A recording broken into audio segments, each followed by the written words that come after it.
Welcome, everyone. This is another monthly edition of the Materialize Community Meetup. And this time we're talking about Cube. Igor will get into a little bit more context of what that is. But why don't we start with some introductions. We're joined today by Igor, who's head of developer relations from Cube. Thanks for joining us, Igor. Can you give a quick intro and some background on yourself? Yeah, to be at this meetup and excited about this. And yeah, probably the shortest intro would be that I'm really happy to be kind of joining my combining my passion for data, building data apps and doing data visualization and exploration with this option of working with data sources, databases, and all things where the data resides and then converted to the insights on the other side of the data pipeline. And here's what I really was able to find a Cube where we kind of integrate with a lot of tools. And I'm particularly excited, to be talking today. I'm particularly excited about their plethora of opportunities and use cases which are enabled with their Materialize and Cube integrations that we are going to talk about today. Really excited about that. Me too. Yeah, that's exactly what I hope to get into. Well, let me give you a quick run through of what we're going to talk about today. I will give a little bit of context on why the integration between these two tools is so useful. And then we'll get right into talking about how the integration works too. It was a fairly straightforward driver, but I think that's part of the magic of these two tools. And then we'll do a demo, a little bit of hands-on examples of some of the core functionality here, and close with some compatibility notes and save time for Q&A at the end. You can also join if you have further questions. Both Cube and Materialize have community Slacks, which are fairly active and great sources of expertise on each of the products. So let's get right into it. I wanted to cover the why these integrations make sense. And to do that, I wanted to rewind a little bit to kind of the original ELT stack, which is probably very familiar to everyone here. I think this stack was really transformative because it helped lots of different teams in a business get access to data and get better at using that data. In fact, they got so much better at using the data that they started to ask for more. They wanted to take the data that was locked inside their BI tools and serve it to their own customers in the form of embedded analytics. That's when you have, maybe you have a marketplace platform and you want to serve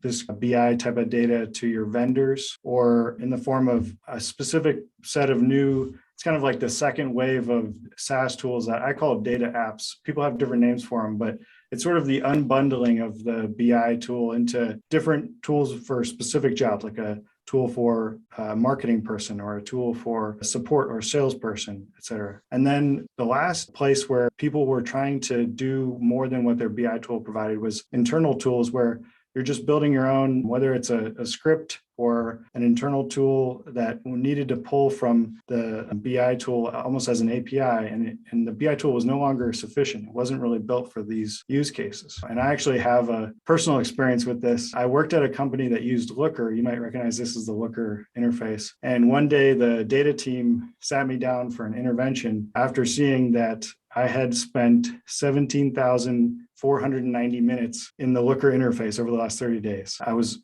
not actually working that much, but what I was doing is I had to run a Puppeteer script, which is like Chrome automation, to repeatedly refresh and scrape a specific view of data that I couldn't get anywhere else in order to do some dynamic pricing experiments. And this, if anything, points to, a little bit of my folly, but also a gap in the set of tools that we work with that had emerged. And I think that Cube has done a really nice job of filling. Igor, you would be able to give a much better high-level intro to Cube. So I'll hand it off to you here to do that. Thank you. And basically the aspiration of, that we have here, the Cube team is to make sure that Cube is the right tool, the fine tool to reside on this very end of the data pipeline directly before the data consumers, and even additional use cases for the tools which are upstream, right? I'll quickly chat about their kind of architecture or inner workings of Cube. So we call Cube a headless BI product, but from a developer perspective or an engineer's perspective, you can think of it as a tool which connects to any data source, which speaks SQL, Materialize included, obviously, and adds to that data source a little bit of semantic layer or data modeling layer, being able to define and keep the definitions of the business metrics, right? So their downstream tools will be able to access this kind of high-level business metric definitions, and that without being exposed to all the complexity of how they are calculated. And also, just by the look of this APIs column, you might see that Cube also includes a number of APIs that enables like universal connectivity of downstream apps. And basically that means that with Cube as a part of your data stack, your data source, like Materialize, just gets universal connectivity and is able to deliver the data not only to their SQL-enabled data consumers, but also to maybe to custom-built front-end apps, which would probably fetch the data with the GraphQL or REST API, or things like some of the notebooks that would also require the data to be API. So those are the things which are included in Cube. And basically what we're trying to build is just to have this tool that would expand and enable the use cases for additional use cases for their downstream and upstream tools. Probably that's the most basic explanation of it, but yeah, we can dig deeper into that later. Yeah, that's great. Okay, so imagine you've solved all of the limitations that had existed of this second wave of more mature data-driven companies wanting to do more with their analytics data, and everything is great. But actually what happens is Cube is such a leap ahead in capability that now the heat is back on the warehouse. Because when you remove the data from the Looker or Tableau UI and you start sprinkling it into these second wave tools and contexts, your customers lose the understanding that it's coming from a warehouse, and they really don't care. And they see the data in their web interface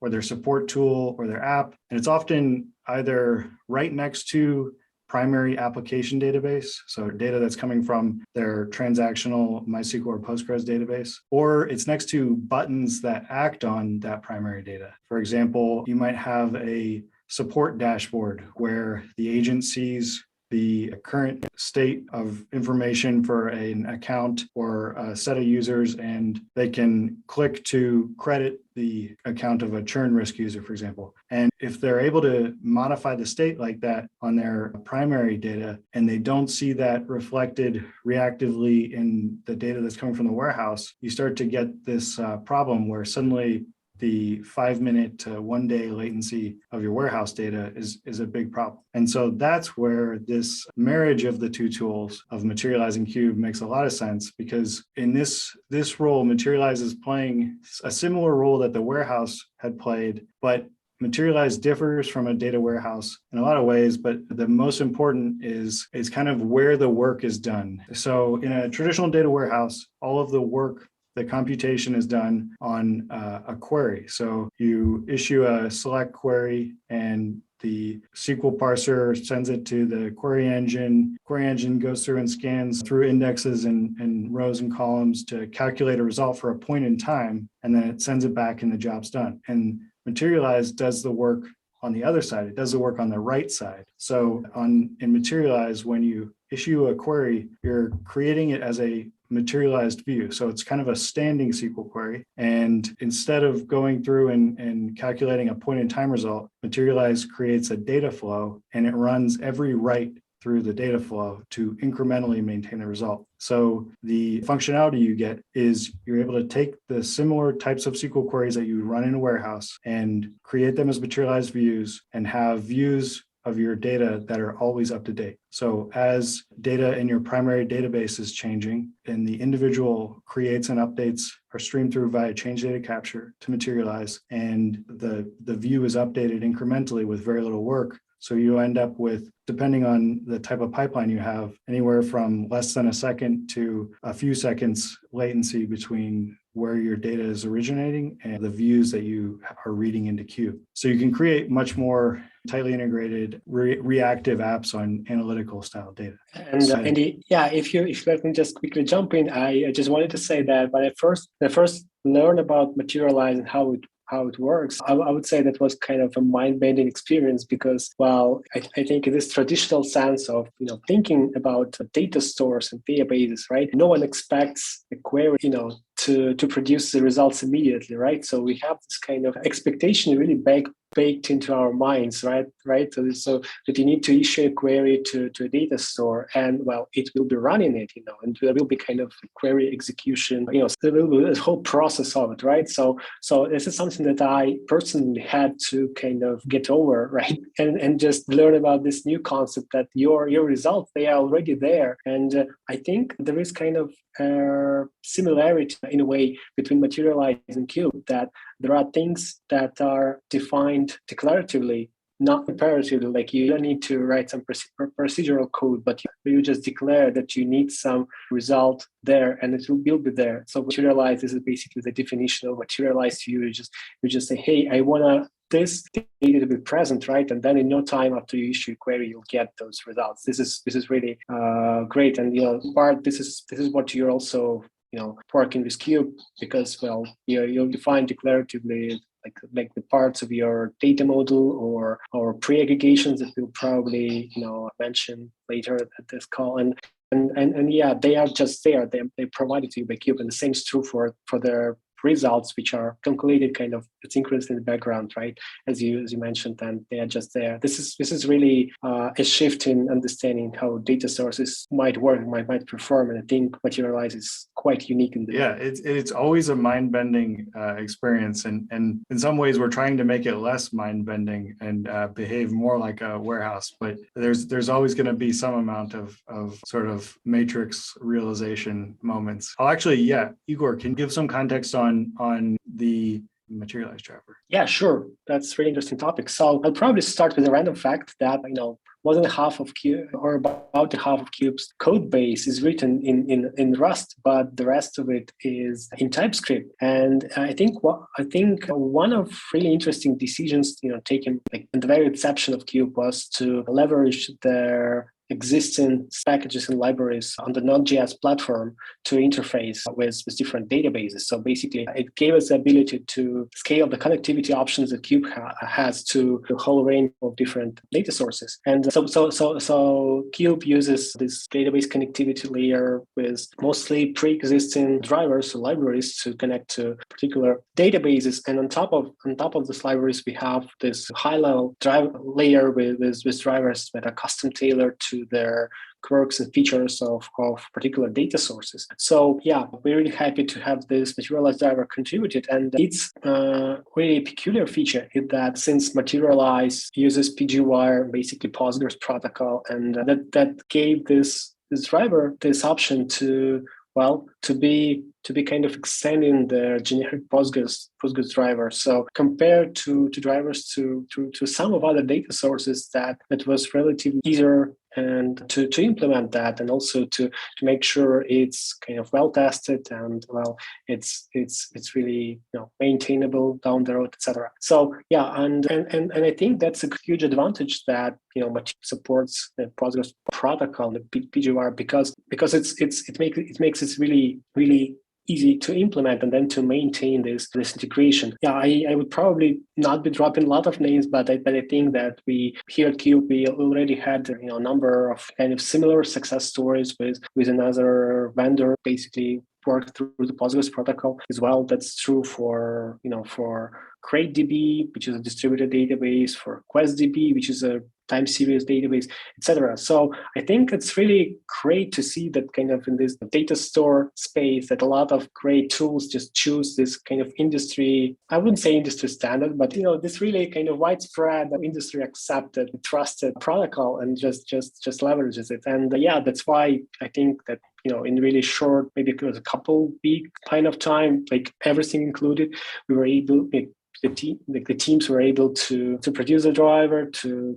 test it, to build some example apps, to put this integration into, just basically into life. And yeah, I think that's really great. So it's open source. If anyone finds issues, there's always the potential to just go and contribute a pull request to Cube.js. I'll get into the demos now. So I'm gonna do a live demo. So we'll see how this goes. But I will also share after the call a link to the GitHub repo of the code I'm gonna go through. And first, let me walk through the different services that are up. So we're using Docker to spin up a few services that all connect to each other. We've got a MySQL database with some e-commerce-esque data. So it's mainly the thing we're looking at today is vendors who have items in a store and purchases. And then just to demonstrate some of the join capabilities, we're also generating fake page views directly and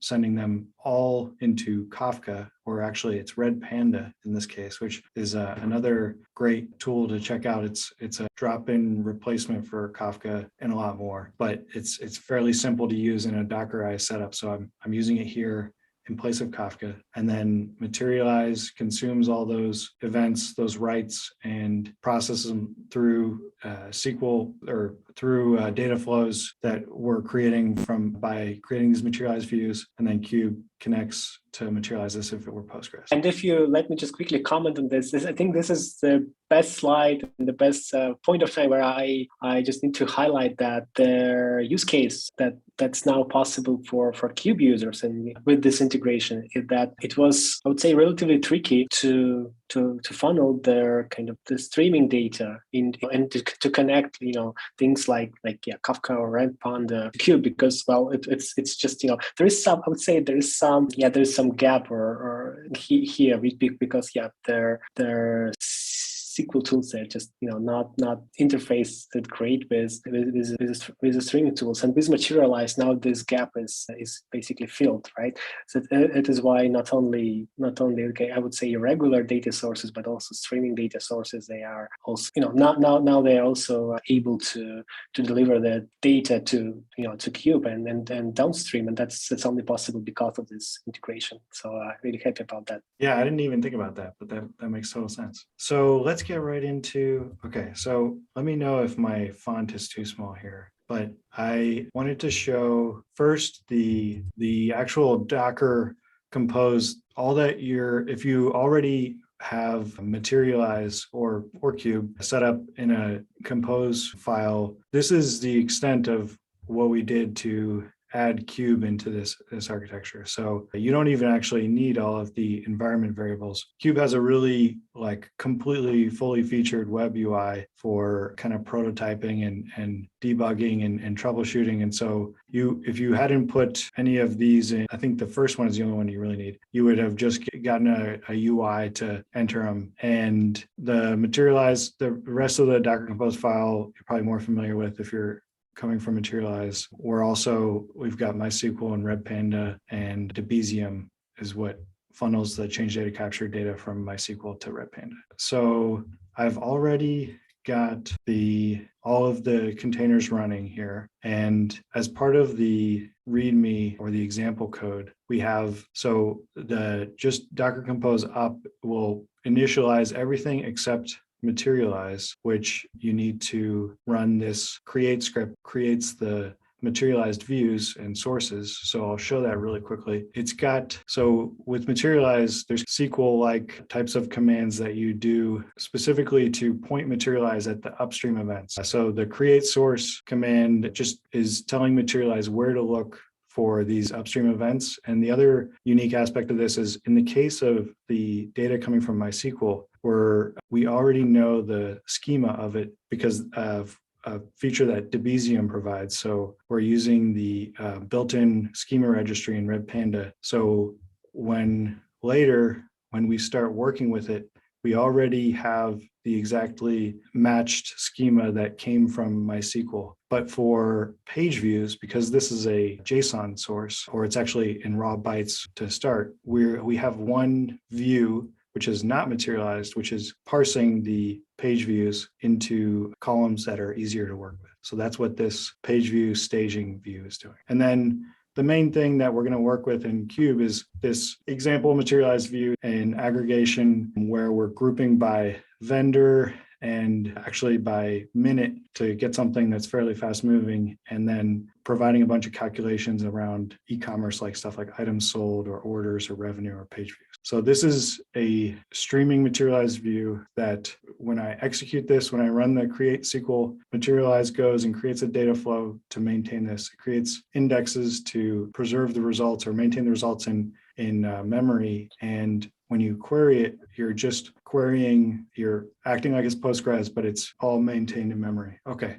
So I'm now in the pSQL interface connected directly to Materialize. And I just wanted to really quickly show. So we've already got our views created and can run a standard SQL type of statement like select star from under init, and we can see results coming through. It'll be a lot of zeros because I'm actually doing the thing where I want all of the minutes and I'm generating a series of minutes to do that. But we'll get to that in a second. Okay, so we know the data is in Materialize. We've already pointed Cube to Materialize, and that's where we can start playing around with Cube's web dashboard, which is just running on port 4000 on localhost. And because we've already pointed Cube via that Docker Compose config to Materialize, it's just already pre-connected. And the first thing, Igor, you want to give some context on the schema and what the role of that is? Yeah, sure.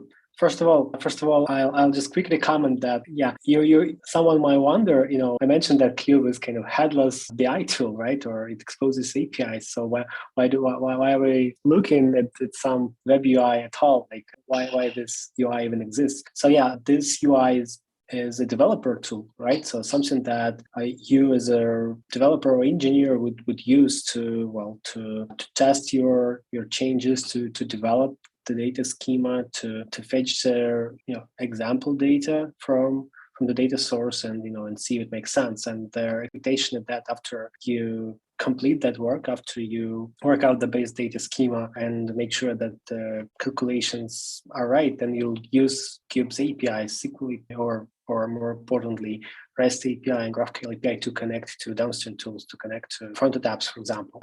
So here in this playground tool, we are observing the so-called data schema. And nice touch it that its definition starts with this cube key keyword. So this data schema, it's as you can see, it's formatted or it's represented as a JSON file. It has JavaScript object notation. And the most important parts of it are as follow. So this SQL expression, I guess it's line 5, right?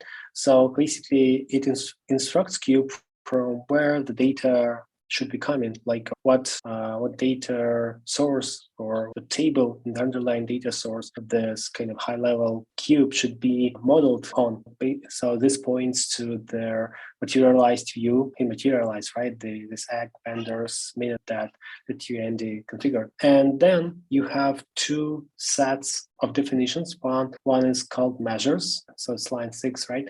And the other is called dimensions, somewhere below, right? So basically, their dimensions are their qualitative characteristics of your data. You might think of them as columns.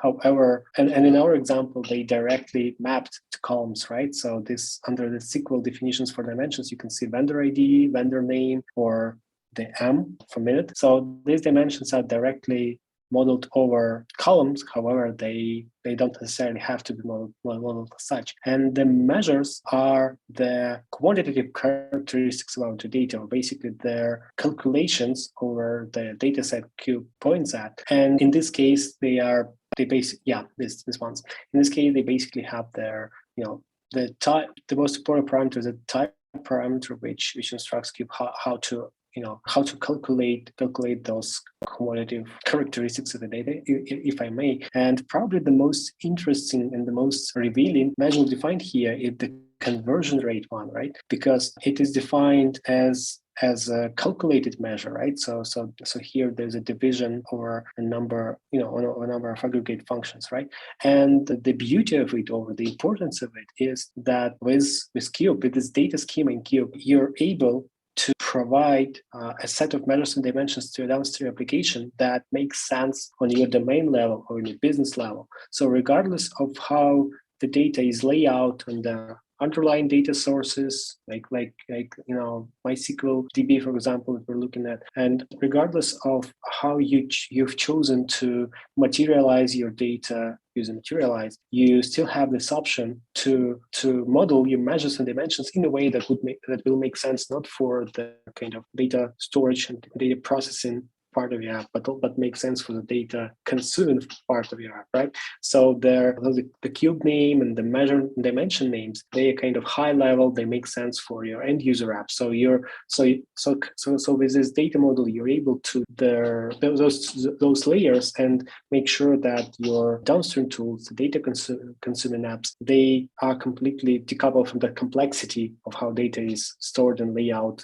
in upstream tools. Cool. So I'm going to switch to the build view for a second to show, and to Igor, to your point, I found myself doing the exact workflow. I think it's clear that your team has thought through the developer workflow here, because it genuinely is useful. So this is not the BI tool UI that you show your customers, but it is really useful for a number of things. As an example, let me start from a blank query. So I've defined this schema, this vendor schema. And if I want to build a UI for vendors to show, some of their order statistics, I can start pulling in measures and dimensions. So we'll say revenue, orders, page views, and then maybe we'll put the received at minute for the dimension, or actually I'll put that into the time. So we have, I think it's auto selected in the time column because it's a timestamp, but what I don't want to group it because I've already grouped it in Materialize. So I'll say without grouping. And then I'll say, just to give an idea, I'll say like only for vendor ID, just do a random one here. And if we run Cube Auto, or I don't know how you're choosing it seems like sometimes I get table and sometimes I get others. Okay. So I get, actually let me see if I add this. Yeah. Okay. So, I'm going to add another filter just for our own, not that. I'm going to add. While you're doing that, I'll just quickly comment that the thing that I enjoy the most when working in this particular view of the playground is the adding their measures and dimensions, one by one, and just observing their intermediate result. Because with that, you're able to really reason about whether the data makes sense. So probably your query for this, say count dimension, right, or measure,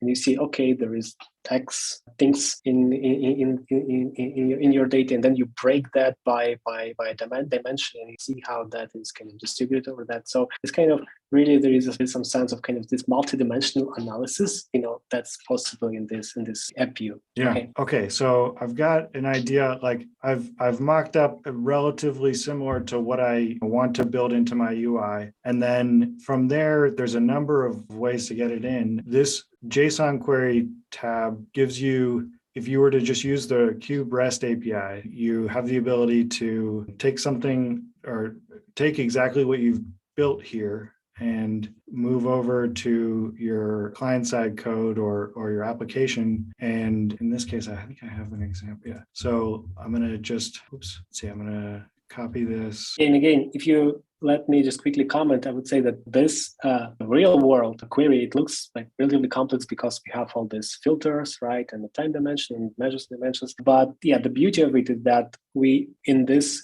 query, we are dealing with the kind of high level definitions, right? So you have your metrics there. You don't have, the SQL, which would be executed against the data source, right? So here's how you get it decoupled. So I skipped ahead a little bit. So let me explain what I was doing. So Cube serves the API on this path, and what it expects is a URL encode or basically the JSON in a query parameter. So I took the JSON that was, so I built my data structure, took the JSON query provided, put it into this, just a file to reference here. And Igor showed me this. JQ is I hadn't used that in a long time. It's great tool for just, if I hadn't run it through there, it would just be a raw blob of JSON. So you can just understand what you're going to get back from the API if you're using the REST API by just running this, running it as a curl command. And you can see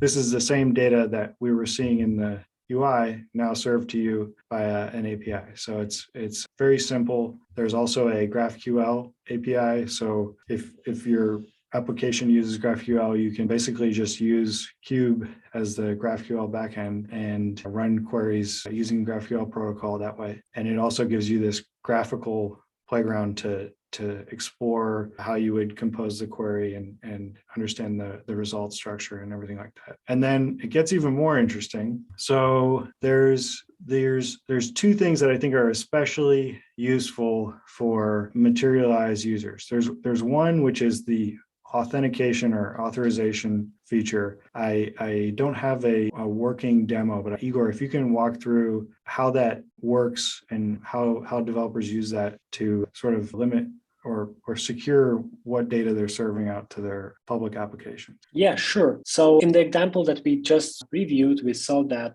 well, you are running this curl command, right? Supplying their JSON query, and then Cube returned the results back. We were able to do so because the Cube instance that we are running, it's running in the so-called Cube dev mode, right? So the API would respond to your query without the need for authenticating the request. However, that's not how it should happen in production, right? So our precious data should be secured, right? So the way Cube support that is through this security context that is passed with every query. So if you're using Cube's REST API or GraphQL API, what in production, what should happen is that with every query that's being sent to those APIs, there should be JSON token provided, and that JSON web token, or JWT in short. This is just again an industry standard way of securely, and by that I mean we're securely passing their additional information or information about credentials with every query, with every request. And by securely, I mean that, well, this information will be publicly available to every party which can observe this request, meaning your front-end app will be sending it and Cube will be receiving it. But you can be sure that this information cannot be provided by anyone but your front-end app, right? So it's you can be sure that if the Cube query is associated with this information, that an admin user is running this query, or your custom X is running this query, then it's really them, not someone else. So and in the case of like the situation where you have a big table and you want each user to only be able to access, something rows associated with their user ID, for example. The way you're basically generating a JWT that includes a little bit of context of their user ID, and you're telling Cube to always write that into the filter statements of the queries to the data. Yeah, and I think I brought, I've sent a link to the chat which has a really, I think, concise example of how these things work from the front-end side of the API. So if you could just open that link, you'll see this really simplistic app, right? And here you might be changing, what's available under the merchant dropdown, so number 6 or number 7, etc. Right? So and when you change it, what changes with regard to the access to Cube's API is that the same query is being run, but they provided it's just new every time. So if you expand this Cube API is ready drop down in the very top, you'll see that when you change the merchant, the JWT in this field also changes. So if you can just say merchant number 7, it's different. And if you copy this JWT and then go to this JWT.io web tool by Auth0, you'll be able to decode it, and just directly below you can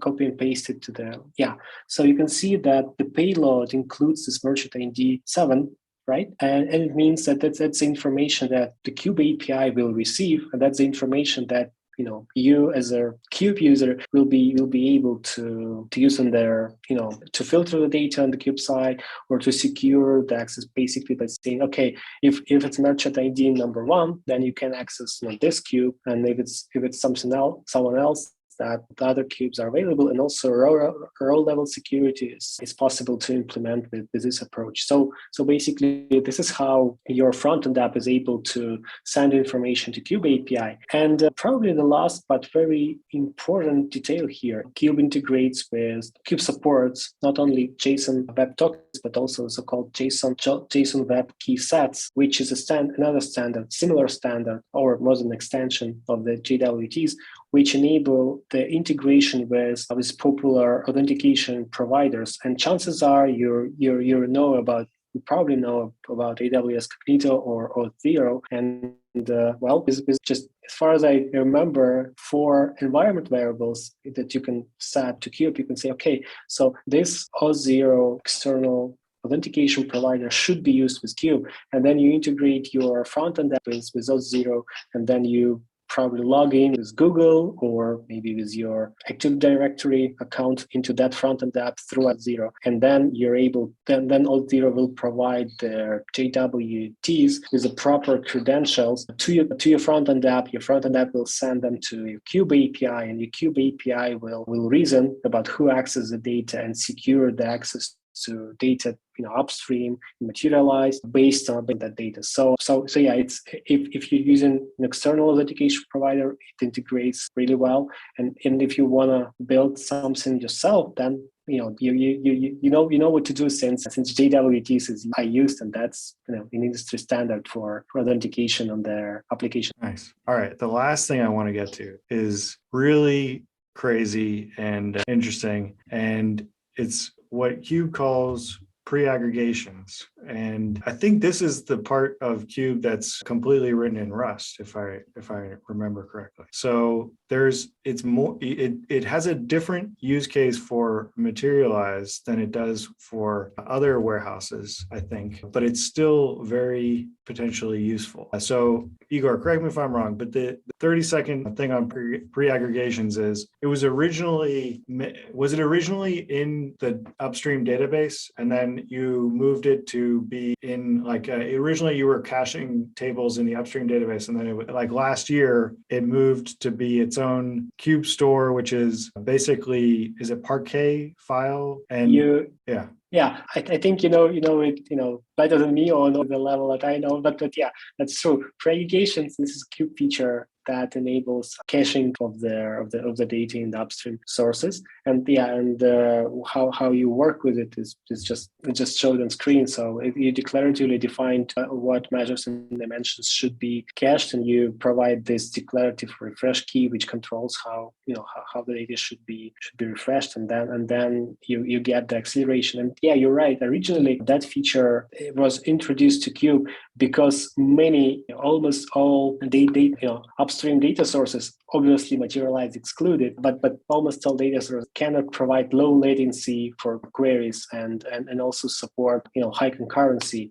And that's what makes it impossible to be building really interactive and apps that provide great user experience on top of such data sources like BigQuery, like a Snowflake. You can't expect the queries to them to be sub-second, right? So preaggregations enable that use case, but for Materialize, they provide something else. Yeah. Okay. So let me see if I can do this.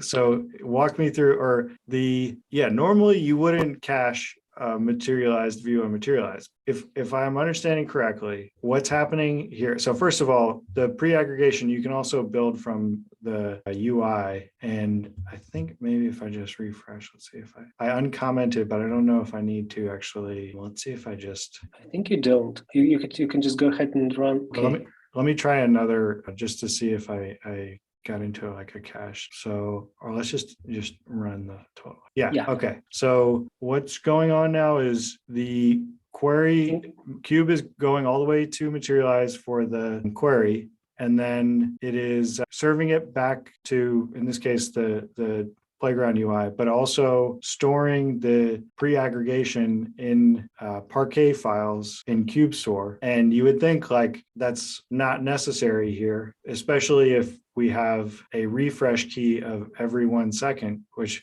is basically going to tell it that every time it gets a new request, effectively, it would need to go back to Materialize, which is good. But the crazy part is since it's storing it in Parquet files, if I just stop the Materialize instance and I go back here, let's see if this works. Yeah, it's still serving results. And I'm guessing, doing some logic to say, okay, I failed to get the query from the upstream data source. And so I'm just going to serve the pre-aggregation results. And it's going to basically, if you use this together, I think, we haven't fully explored all of it's a new thing. So there could be some foot guns in here, but it effectively gives you views that are always up to date. And if the unthinkable happens and something causes Materialize to go down, you're still serving results. It's frozen at the point in time where Materialize went down. And then I think if I do DC is just Docker. I think I noticed I had to restart Cube. So I think that might be a small thing here. But so now I had this number. It's a big number, but so it ended with 88. Let's just see if it changed. It might be, well. Not sure what's happening here, but I would say that, yeah, you're right. And with this kind of additional, really, really tiny, but additional level of caching, yeah, basically you're able to provide more kind of resilience, right? And to the access data, and maybe have more control over what's cached where and how the data is kept up to date and refreshed. Yeah. And So it might be that it's we'll have to look at make sure that the reconnect part is working well. It's very new, so I expect landmines in there. So, but I think that's the beauty of the fact that all of this is open source. We can continue to improve this. And I wanted to close with a few of the future improvements that we're going to make and possibilities, and then a little bit of note on the cloud compatibility. So there's a few things that are just sort of quality of life improvements, where in introspection, when you're first going through to create, Cube has a UI for auto creating schema files. And we list here some things that you can't materialize. So like you couldn't materialize an upstream source. So it's just some minor things we can improve on there. And then the biggest improvement it's probably much more of a bigger contribution to the code is Materialize. Right now, we're just querying from Cube to Materialize. So we're running a standard SQL query to the Materialize views. You can also run tail queries, which are essentially subscriptions to the changes in a view. So you could be a lot more efficient in pushing updates to Cube and clients. So you're not repulling the entire data set every time. You're just pushing the changes out. And then lastly, on the compatibility, this was really impressive. Cube, the same Docker or the same code base that works in the local binary or the local Docker image that I've been using is also used in Cube Cloud, I think, or it's very close. And so you can connect to Materialize from Cube's cloud platform just as easily as you can from local. There's if you're using Materialize Cloud, there's one extra setting that you have to request right now, which is to enable user password authentication, but otherwise it all works out of the box. So I know that was a long one. We're actually over time.